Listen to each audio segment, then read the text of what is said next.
လူပြဆောင်မပါလာလောက်တာလေမင်းတို့ရောက်ပြဿနာရှာဖို့ခုချိန်လေးလဲပြန်ရအောင်ဟုတ် ဟုတ်ခုလိုနားလည်ပေးရတဲ့အတွက်ကိုမင်းခန့်အောင်ကျေးဇူးများတင်ပါတယ် အဲ့ဒါကိုပြန်လိုက်အောင်နော် ခမြောက်အေးစေးနေကိုမေးခန့်တော့ငါကြောက်ကိစ္စဝင်မပါနဲ့ ကျွန်တော်အေးဆေးနေပါတယ် ရှင်ကကျမဟိုလူလက်ထဲအပါမခံနိုင်ဒီလူလက်ထဲအပါမခံနိုင်ပြောနေအောင်ရှင်ကျမမပိုင်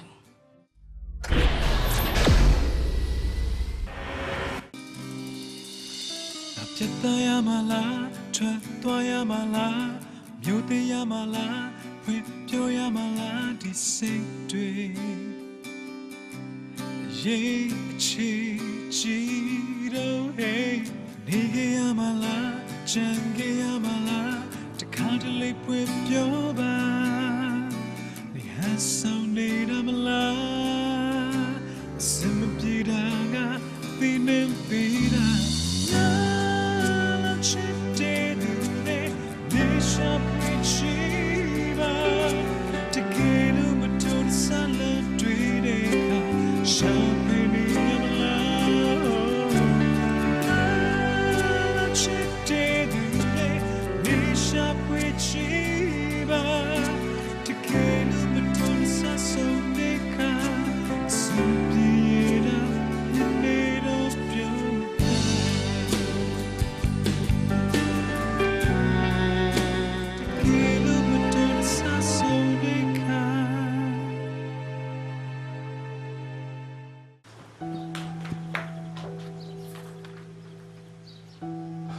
မို့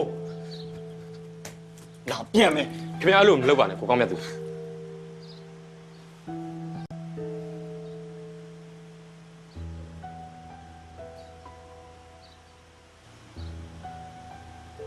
ခမြောက်အေးစေးနေကိုမေးခန့်တော့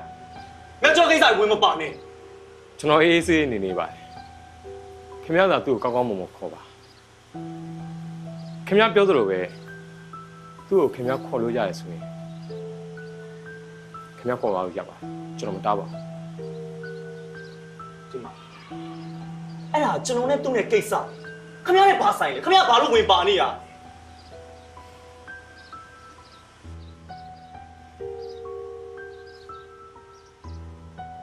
မို့ကျွန်တော်နဲ့ပြန်လိုက်ခဲ့ပါနော်ကျွန်တော်ဒေါသလည်းမထွက်ချင်တယ်လို့ဘာပြဿနာမှလည်းမဖြစ်ချင်ဘူးကျွန်တော်နဲ့ပြန်လိုက်ခဲ့ပါ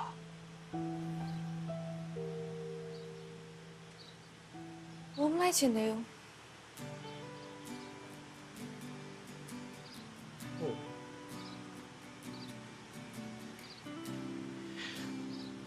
မို့ကျွန်တော်တစ်ခုလောက်မေးချင်တယ်မိုးနဲ့ကျွန်တော်နဲ့အတူတူရှိနေတဲ့အချိန်မှာမိုးပေါ်ကျွန်တော်အခွင့်အရေးယူခဲ့လား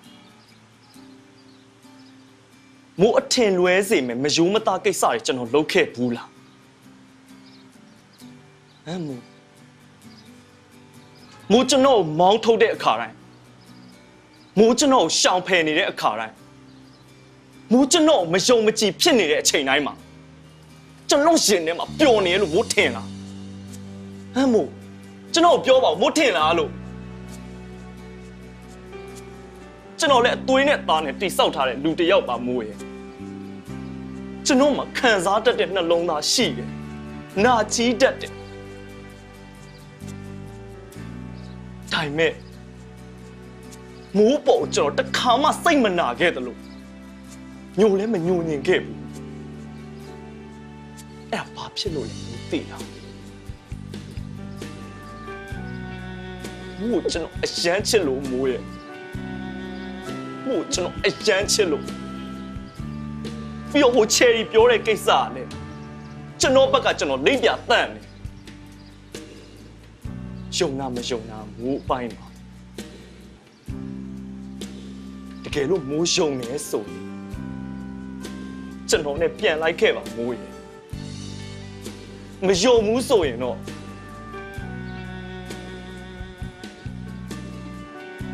ကိုနေခဲ့လို့ရပါမယ်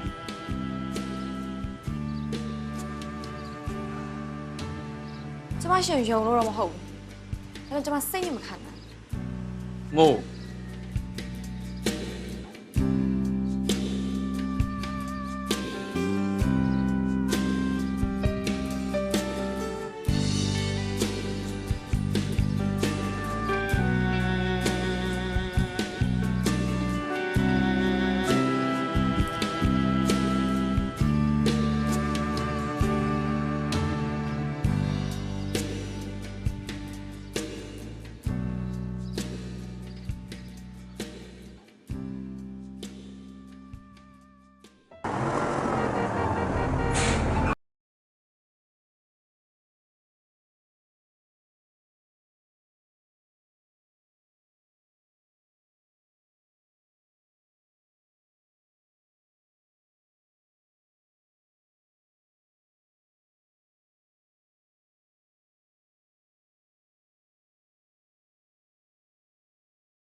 မျိုးမလာပြောမှလည်းပြော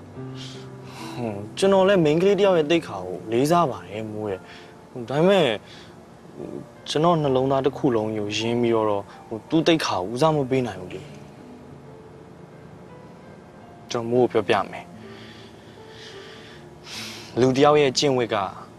ဝေစားနဲ့တူတူပဲအဲ့ဒီကျင့်ဝတ်တွေကိုမထိမ့်သိမ့်တဲ့လူတယောက်ကလူလေကောင်းမှာအဝေစားမပါပဲရှောက်သွားနေတယ်တူတူပဲကျွန်တော်ရဲ့စိတ်ကိုလေအဲ့အဝေစားမပါပဲနဲ့ဘယ်တော့မှရှောက်မသွားခိုင်းခဲ့ဘူးအဲ့ဒါကြောင့်မလို့ကျွန်တော်ဘက်ကချိန်နဲ့ပတ်သက်ပြီးတော့လိပ်ပြလုံနေလို့ပြောတာ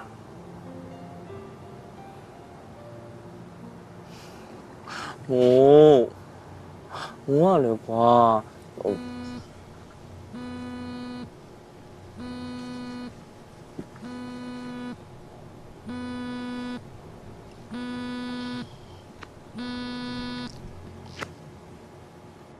အေးနာနာပြော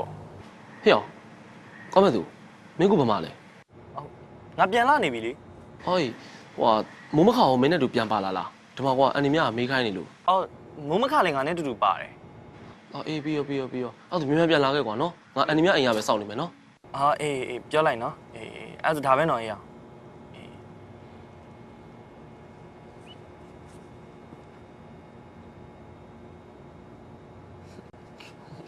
โอ้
Cherry မလုံးနဲ့တော့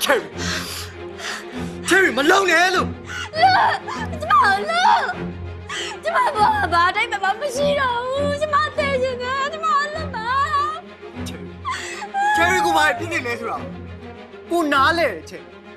ဒါမဲ့ချယ်ရီကိုတယောက်တည်းမဟုတ်တော့ဘူးတော့ချယ်ရီဘိုက်ထဲမှာကိုရေသွေးလေးနဲ့လေချယ်ရီရဲ့ မသိဘူးကျမလာ အာ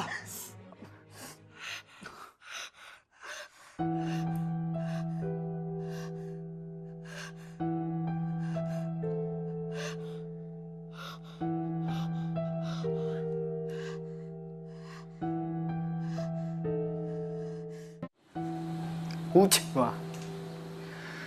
ချယ်ရီစောက်တီးရမရဖြစ်နေမယ်ဆိုတော့ကိုတီးတယ်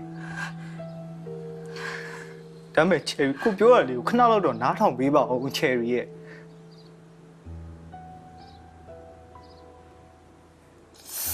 ချယ်ရီပိုက်ထဲရရင်သွေးလေး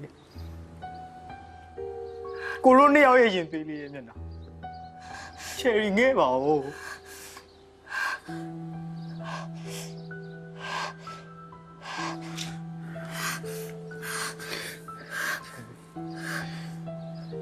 ချယ်ရီပိုက်ထဲရင်သွေးလေးရဘသူရင်သွေးလေးလဲဆိုတော့ချယ်ရီအတီဆုံးမှာ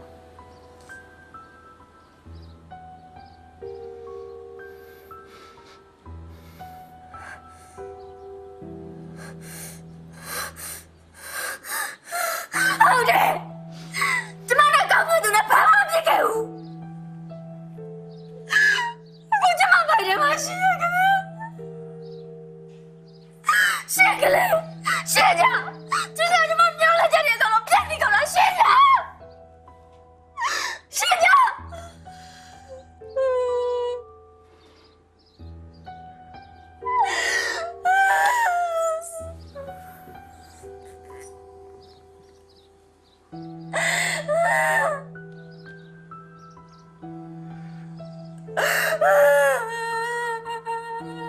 ချယ်ရီကိုတို့အမှန်တရားကိုလက်ခံမှဖြစ်မယ်ချယ်ရီ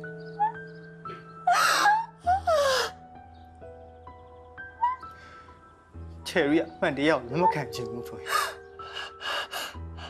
ချယ်ရီကဘာလုပ်ချင်တာလဲချယ်ရီကိုတတ်သိချင်တာလား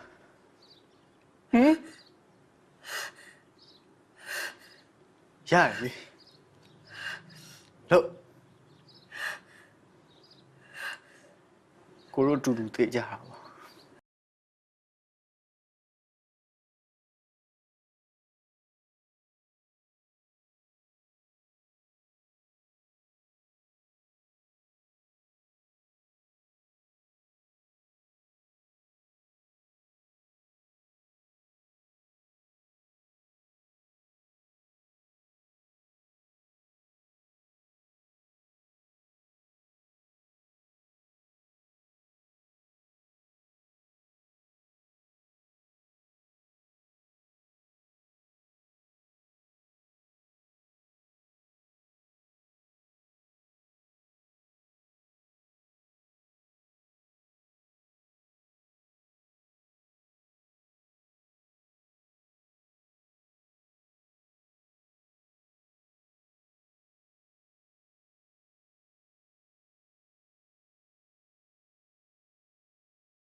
ဘိုက်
Cherry ကိုလာခေါ်တာ Cherry Cherry ကိုနဲ့လိုက်ခဲ့နော်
ထားပေးတာကိုသဘောကျရလား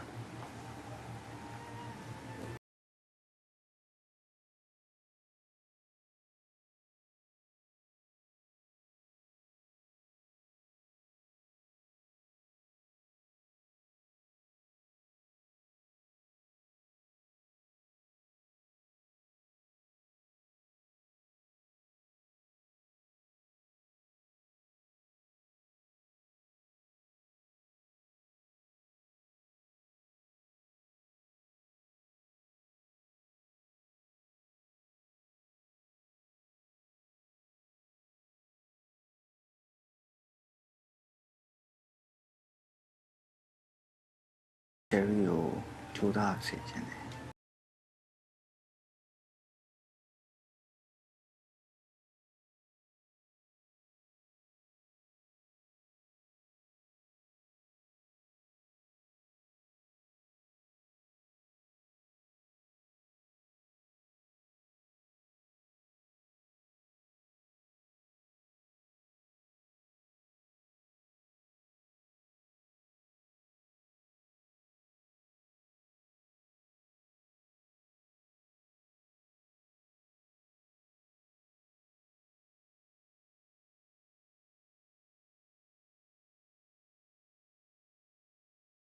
ဒီဝါသနာပါရဲ့လို့ပဲ Cherry လို့ဒါမဲ့ Cherry ဘိုက်ထဲက Cherry ရဲ့ရင်သွေးလေးလူလောကရဲ့ရောက်တဲ့အချိန်ကြာမှာကို Cherry ကိုအလုပ်ပြန်လုပ်စေချင်တယ် Cherry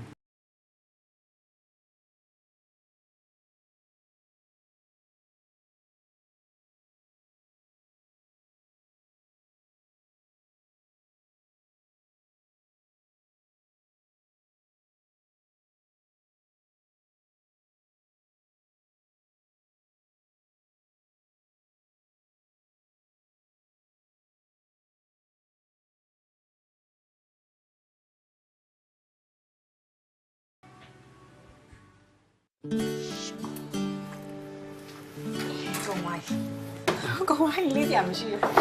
မေ ဟေး တော့အပတုံလေးပါ ဒီပြမဲ့တိုင်းနေရတာရ ဟာဒုံဆုံးတက်ဆုံးပါလားဟာပြန်လာပြီလားအေးမမမလည်းမပြန်သေးဘူးပဲ ဟုတ်တယ်မောင်လေးဒီမှာလေးအိုက်ဒိုးနဲ့တွေးနေလို့ကိုအိုက်ဒိုးဆိုတော့မလေးကိုအရင်ချစ်တာဘယ်စမတော့ဆယ်လီလေး ဟုတ်ပါဝေး အန်ဒီကမင်းသေုံကဆင်းတဲ့ထိုင်းမှာရော မင်းနဲ့မိုးကပြန်ပြေလေဝါရအတိုင်းမှာကွာညာလာကျွေးရင်လို့တဲ့ငါ့ကိုဖိတ်ခိုင်းနေတာကွာ အေးပါကွာမင်းအရင်မျိုးချိုက်မှပြောလဲရရတာလေမင်းက မ လေ င်းပြောနေတာဟုတ်ကဲ့ အေးပါအေးပါ ကဲတိန်ကြီးအောင်မတက်ကြီးနဲ့ဘယ်လိုဖြစ်နေကြရလဲနည်းနည်းတော့ဝင်ခုလောက်တော့လေ ဟောဟုတ်တာပဲလားမဟုတ်လား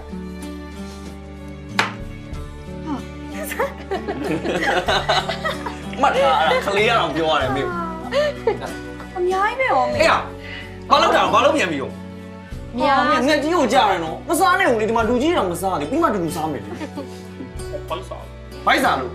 အဲ့ဆိုခဏနေဦးဒီမိုဘိုင်လေးတစ်ဖက်လောက်စားရ အောင်ကတားမစားရမစားဘူးဗျာအဲ့ရစားလို့ဗျာပြေအောင်ပဲ ဘယ် ကွာ ကခဏဆောင်မင်းရဗျအေးရ မင်းကလည်းငါလည်းရောက်ကြည့်နေတယ် ဟာလာအမေကလိုက် ဂျေးရေမင်းအဲ့မှာပဲစားမနေတယ်ဘာလာကူအောင်ဒီမှာ ဝိမှန်တော့လားသမီးလား နေနေပါလေတောက်ချောက်မစားရကြလို့ဟောလူတွေလုံးပြမမီဝဲမယ် ဟုတ်ကောင်းကောင်း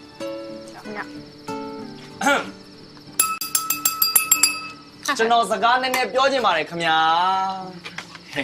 ဟောဒီကမမလာလာတော့မမမိုးသူစားတဲ့ဟောဒီဒီနေ့ပွဲလေးရဲ့မိန်းစပွန်ဆာဖြစ်ပါတယ်အေးမမဒီကမမမိုးပါကျွန်တော်ရဲ့အလုပ်ရှင်ဆိုလဲဟုတ်တယ်ကျေးဇူးရှင်ဆိုလဲဟုတ်တယ်ကျွန်တော်အခက်ခဲဖြစ်တာအငြင်းတန်းကူညီပေးတာစိတ်ဓာတ်ကလည်း perfect နော် ကောင်းရဲ့ကောင်းအောင်စိတ်ထားကောင်းလို့မမကကူညီရတာပါအခုလည်းမမရဲ့ brand တွေအတွက်ပင်နိုင်မော်ရလုပ်ဖို့တောင်းဆိုထားတယ်ကောင်းဘက်ကကူညီပေးပါအောင်နော် ရမမအဲ့ဒါလေဟိုကျွန်တော်ကလေဟိုအဲ့ပိုင်းကြတော့အိပ်ပြီးတော့လေဟို ဩတကယ်ချင်းရေမင်းကလေမမရဲ့ fashion product တွေကကွာမင်းဒီလောက်နာမည်ကြီးတာအဲ့နာမည်ကြီး fashion product တွေရဲ့ model လုံးအောင်မဟုတ်ဘာလဲမင်းကမူနေတာမလုပ်ချင်ဘူးလားနေရတယ်နေမင်းမလုပ်ချင်ဘူးဆိုရင်ငါလုပ်မယ်တကယ်ကြီးမမကျွန်တော်လုပ်မယ်ကျွန်တော်လုပ်မယ်ဟုတ်တယ်ဟုတ်တယ်ဟုတ်တယ်ကိုကြီးကဘာဖြစ်လဲမင်းတို့ထင်ပြရလားမင်းဟော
အဲ့ဒါအဲ့လောက်ထိများနေတဲ့ဟောင်းဘာလို့ဒီလောက်ထိရုပ်ပြက်ပြီးထွက်လာလဲ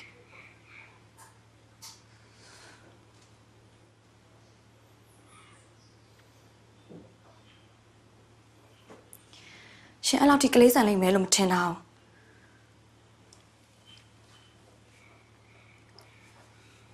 မဝဘာဖြစ်လို့အဲ့ဒီကိုမင်းခန့်နောင်ဆိုတဲ့လူကိုဖိတ်ရလဲ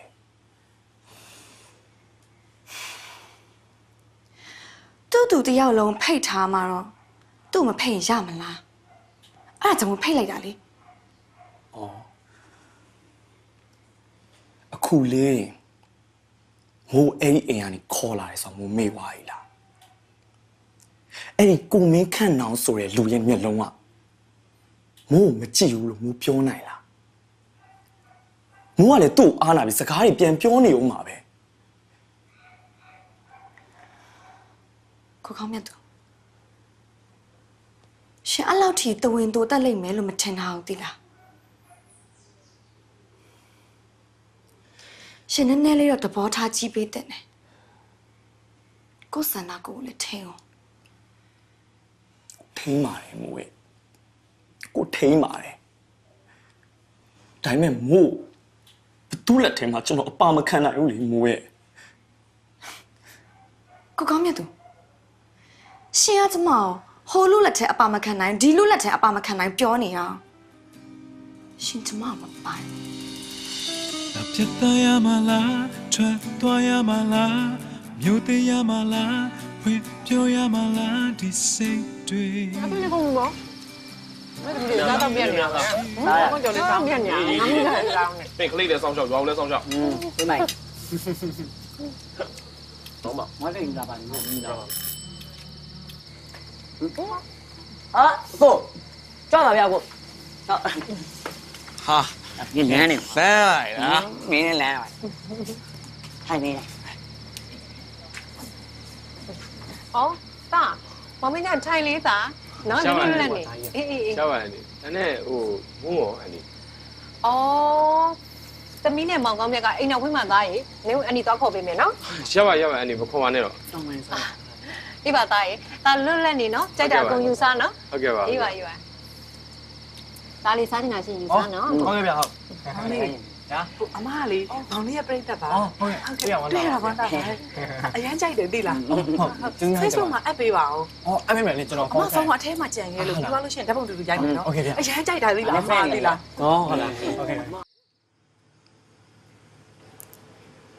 ရှင်မပြောစကားမရှိတော့ဆိုရင်ကျမထော်ရမယ်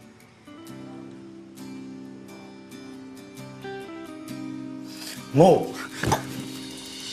那别的呀嘛啦，穿多呀嘛啦，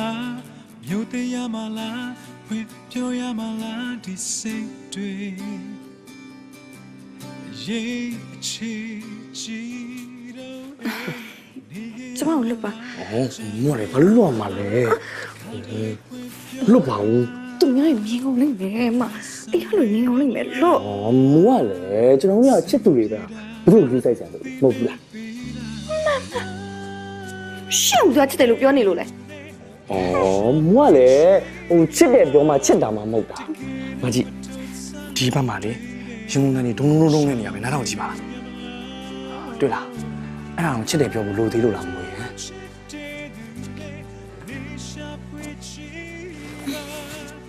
ရှင်ကတော့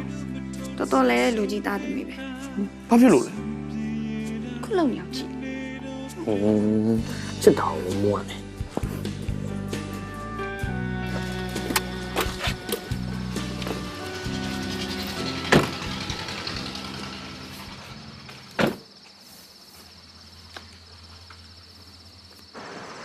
Cherry တောင်းမယ်လေ ဒါပေမဲ့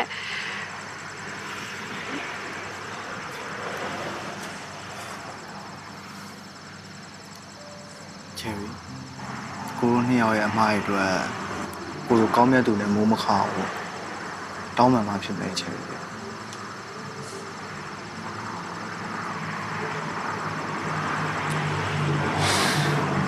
ပါတောင်းမယ် ပ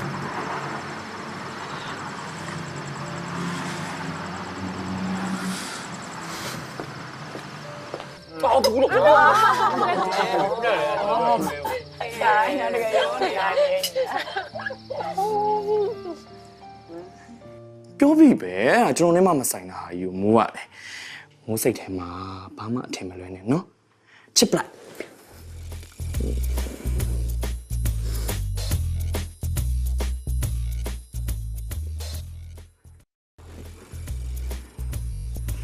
မိုးရင်ခုန်ကနေကြားလာရင် ကြားပါဦး ကြားရတာနဲ့မကြားကြအောင်ဆောင်နေရမလားကြားရမလားလို့မကြားဘူးလို့ပြောရင်ဒီတက်တင်းဖတ်ထားမှာနော် ရှင်နော် ကြားရမလားဟာ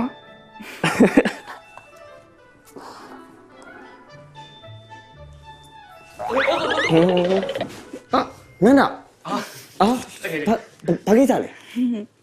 ဟိုကအိမ်ရှိ အာအေးစင်မအလူခံနေလူကြီးမရှိလို့ပြောလိုက်ကွာနော် အေးဟုတ်ပြီမဟုတ်ဘူးတကယ်ချင်းအလူကမဟုတ်ဘူး ဘာလဲ အလူကမဟုတ်ဘူးဟိုအိမ်ရှိမှလေဟိုကဧည့်သည်ရောက်နေလို့ အဲ့ဒီရောက်နေ ဧည့်သည်ရောက်နေလို့အမင်းလာပြီးတော့တွေ့လိုက်အောင်တကယ်ချင်းဧည့်သည်ရောက်လာတွေ့လိုက်အောင်နော် အေးတန်းနောက်ကလိုက်ခင်မယ် လာနော် အေးပါ တိတ်ချလာခဲ့နော် အေးပါမြင်ရလေ စိတ်ချ အဲ့သွားပါတော့ဆို အေးပါကွာမင်းရလေကွာ မို့အေးစင်မဧည့်သည်ရောက်နေတဲ့ သွားမယ် နာပြေးချောချော်လဲမယ်မို့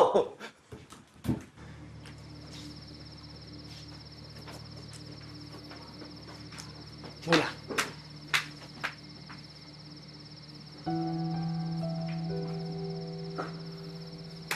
သူရဆောင်မပါလာလောက်တာလေ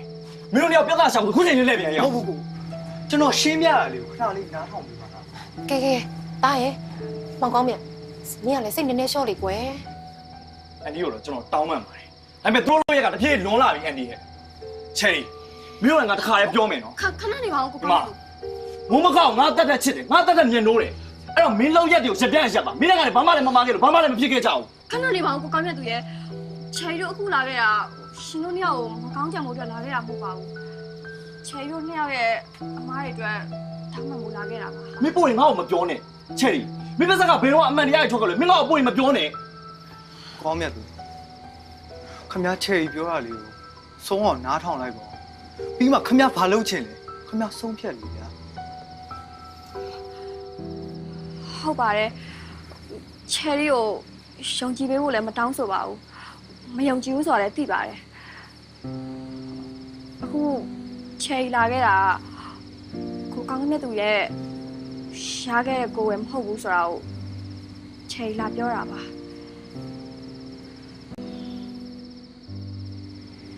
အဖြစ်ပြက်ကတော့အဲ့လိုပါပဲ ကဲပါကဲအားလုံးထိုင်ကြအောင်လေတားရဲ့လာဝင်ထိုင်ဟုတ်လားတားအန်ဒီပြောနေတယ်ခဏလေးထိုင်နော်စိတ်အေးထားသမီးရောထိုင်သူများရှင်းပြတာနည်းနည်းတော့နားထောင်အောင်လေကွယ်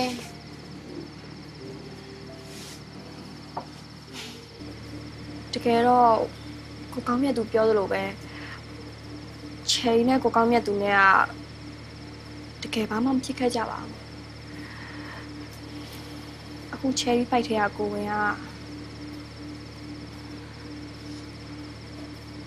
သူရစော်နဲ့မားခဲ့ကိုဝင်ပါ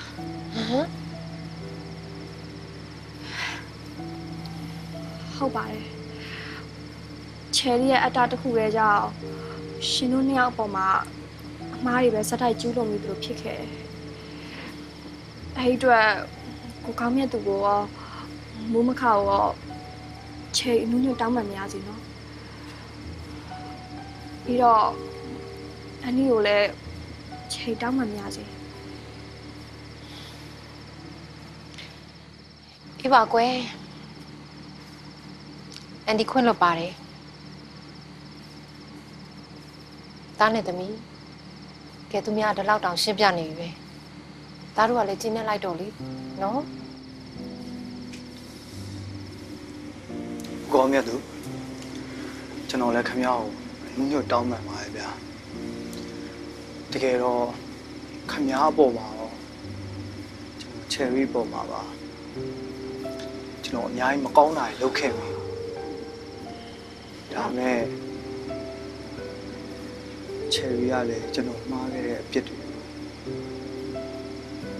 ပြစ်မယူခဲ့တယ်လို့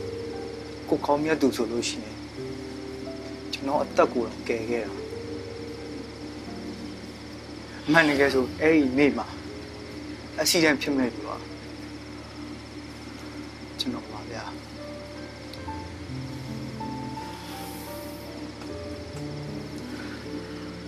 ဘာဖြစ်ပါကွာ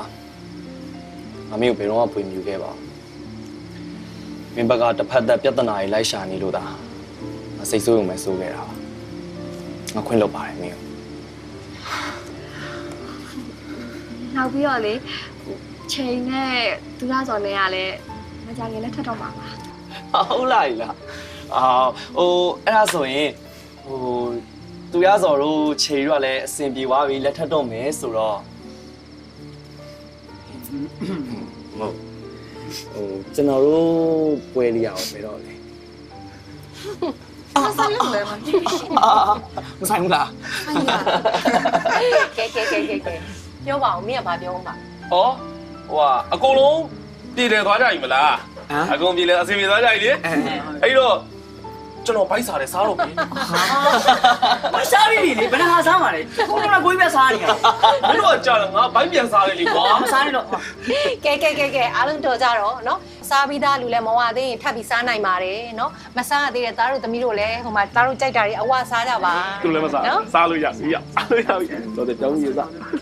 ပြီမယ် ပါစားအောင် အမတောင်းစားတောင်းပဲသူ့စီပါရအောင်စား ဟေး အဲ့ဒီ ဟေးတာ ကျွန်တော်ကတော့မစားတော့ပါဘူးစီသူကျော်ကိုလာပို့ရင်လည်းအန်တီဝင်လာနှုတ်ဆက်တာပါ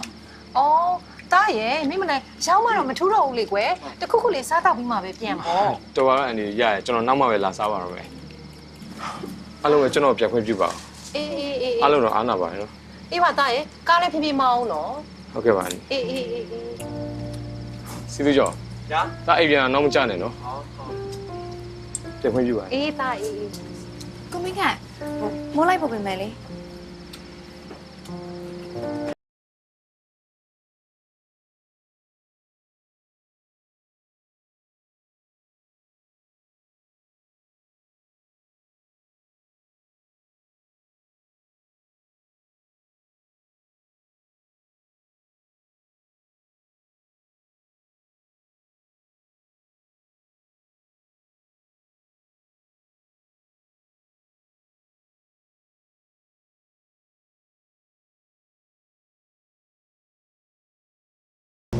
ဘို့ကိုတစ်သက်လုံးဆောက်ရှောက်ခွင့်မရပြီမဲ့လေဘုန်းနာမှာကိုတစ်သက်လုံးတငယ်ချင်းဖြစ်ရှိနေပြီအောင်ပါပါ ဟုတ်ခုလိုနားလည်ပြည့်တဲ့အတွက်ကိုမင်းခန္ဓာကိုကျေးဇူးများတင်ပါတယ် အဲ့ဒါကိုပြန်လိုက်အောင်မယ်နော်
မယုံမှနဲ့တော့မလားမဆောင်ကြလား